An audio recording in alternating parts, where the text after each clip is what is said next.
Assalamualaikum warahmatullahi wabarakatuh. Selamat siang semuanya. Kami dari kelompok 4 akan berdiskusi mengenai mall yang ditinggalkan di kota-kota besar dengan menggunakan Six Thinking Hats. Dengan saya Vanessa Arianto, bersama rekan-rekan saya ada Maisa Latifa Zahra, Luciana Angelika Bella, Fasya Zianisa, dan juga Tiara Karisa. Kita pertama-tama akan masuk ke topi putih. Topi putih itu adalah proses pengumpulan fakta dan informasi yang relevan terkait kasus mall ini.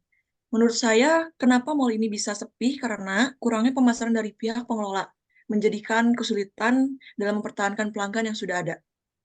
Menurut saya, mall ini masih menggunakan konsep lama sehingga menjadi kurang modern jika dibandingkan dengan mall-mall yang lain. Kalau menurut saya sendiri, dari segi toko yang ada kurang bervariatif sehingga membuat para pelanggan cepat merasa bosan. Menurut saya, persaingan antar mall sangat besar, jadi para pelanggan pindah ke mall yang lebih menarik. Dan yang terakhir kan parkir kurang memadai dan terkadang overcapacity jadi pengunjung sulit untuk mencari lahan parkir.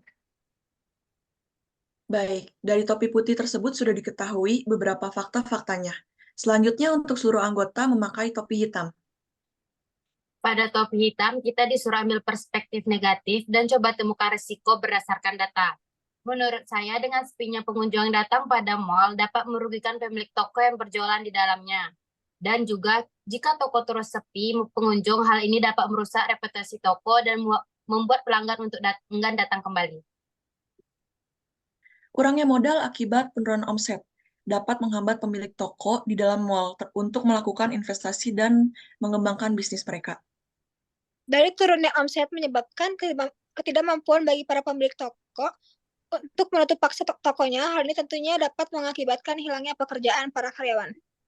Menurut saya, dengan berkurangnya keragaman di pusat perbelanjaan, membuat beberapa konsumen jadi enggan untuk mendatangi mall. Dengan banyak toko yang tutup di mall tersebut, membuat reputasi mall menjadi tercoreng, sehingga banyak bermunculan perspektif negatif dari masyarakat. Baik, berikut perspektif negatif dari topi hitam. Selanjutnya, untuk seluruh anggota memakai topi kuning. Maksud dari topi kuning ini, mengambil perspektif positif dan cobalah mencari peluang. Jadi menurut saya, mengalihkan fungsi gedung mall yang sepi atau ingin ditinggalkan dapat memiliki dampak positif. Misalnya, gedung mall tersebut dapat diubah menjadi pusat komunitas dengan ruang untuk acara seni, workshop, dan pertemuan masyarakat. Kalau menurut saya bisa diubah menjadi taman kota yang luas, hal ini dapat meningkatkan kualitas hidup masyarakat di perkotaan.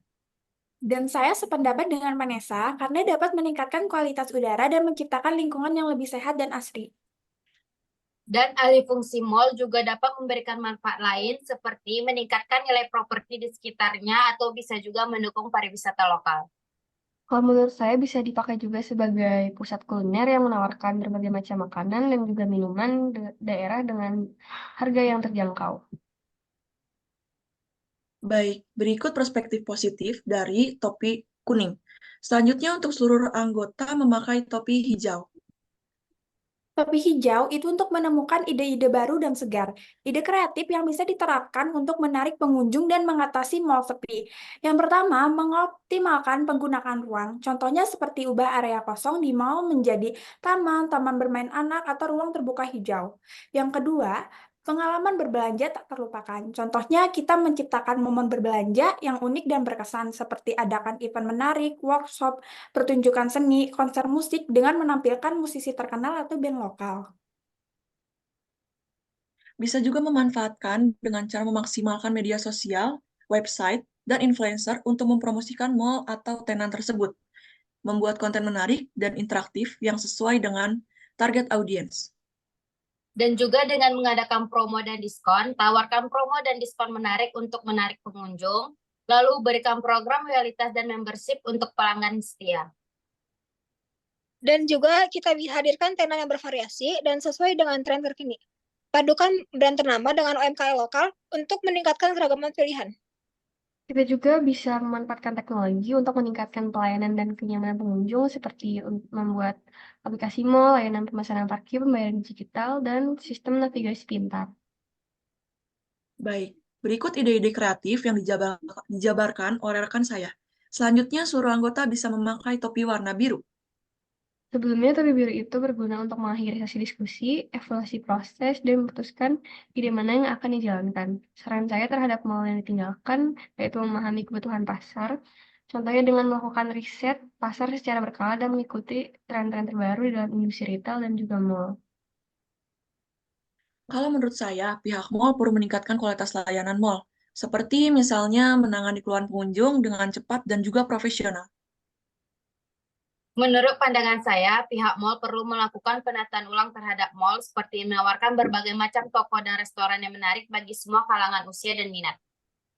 Kalau menurut saya, meningkatkan promosi dengan cara memberikan diskon untuk menarik minat pengunjung baru dan lama, serta melakukan promosi melalui bagian saluran sosial media. Memodernisasi konsep mall menurut saya juga perlu. Dengan memperbarui desain serta tata letak, mall akan terlihat modern serta menarik. Kesimpulan yang dapat diambil adalah mall yang terbangkai ini merupakan suatu masalah yang kompleks, akan tetapi dapat diatasi dengan melakukan analisis yang mendalam serta mencari berbagai macam solusi dan juga saran seperti yang sudah dipaparkan oleh teman-teman saya tadi. Dengan upaya yang tepat, mall terbangkai dapat dihidupkan kembali dan menjadi tempat yang ramai untuk dikunjungi. Sekian, terima Baik, kasih. cukup untuk dari kelompok kami. Terima kasih.